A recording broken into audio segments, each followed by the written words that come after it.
Magandang araw sa ating lahat guys, panibagong araw, panibagong vlog na naman. At sa araw na ito ay pag-usapan natin ang pinakamainit na lugar sa buong Pilipinas. Ito ang Sitio Hingi, Maliko, Santa Fe, Nueva Vizcaya. At mula dito ay tatravel ng 5 hours bago pa man marating ang Isabela.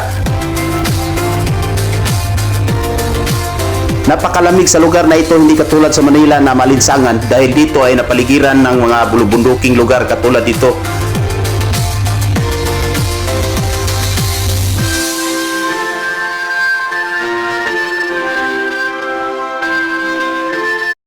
Ito ang Maliko sa Nicolas, Pangasinan na pinagtayuan ng mga Hapon ng shrine dahil sa bilang pag-alaala sa mga namatay na mga sundalo dito ng mga Hapones noong World War II. Nang maabot ito ng 4,600 ng Japanese soldiers na namatay dito at 3,200 na mga American soldiers na namatay dito at marami pang mga Pilipino na nadamay at namatay dito sa lugar na ito. At kaya napakaraming mga bumibisita dito, mga turista, dahil sa alaalang ito sa World War II.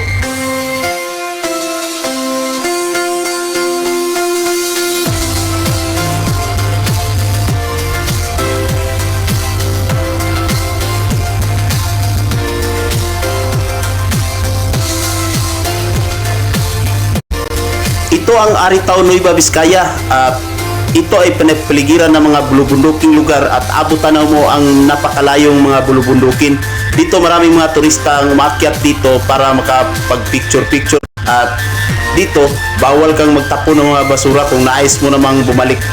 Ito ang lugar na napakaganda dito na bundok na akyatin mo.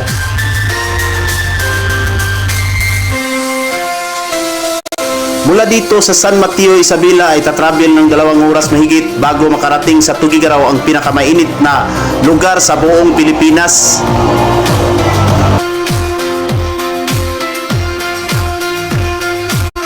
Ito ang Bunton Bridge na pinakamahabang bridge sa Luzon at ito ay nag-uugnay ng Sulana at sa Tugigaraw City, the longest bridge in Luzon.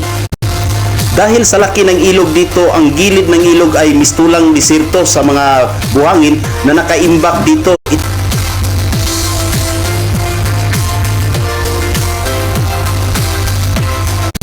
Ito ang Tugigaraw City na madadaanan patungong Katagaman, Viho, Tugigaraw City, Cagayan.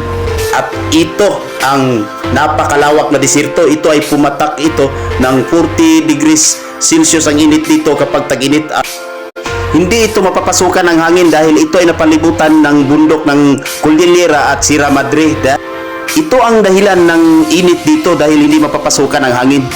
At sa araw na ito, nagtatapos ang ating panibagong adventure. At hayaan nyo naman sa susunod kong mga video na samahan nyo naman ako sa susunod kong mga adventure.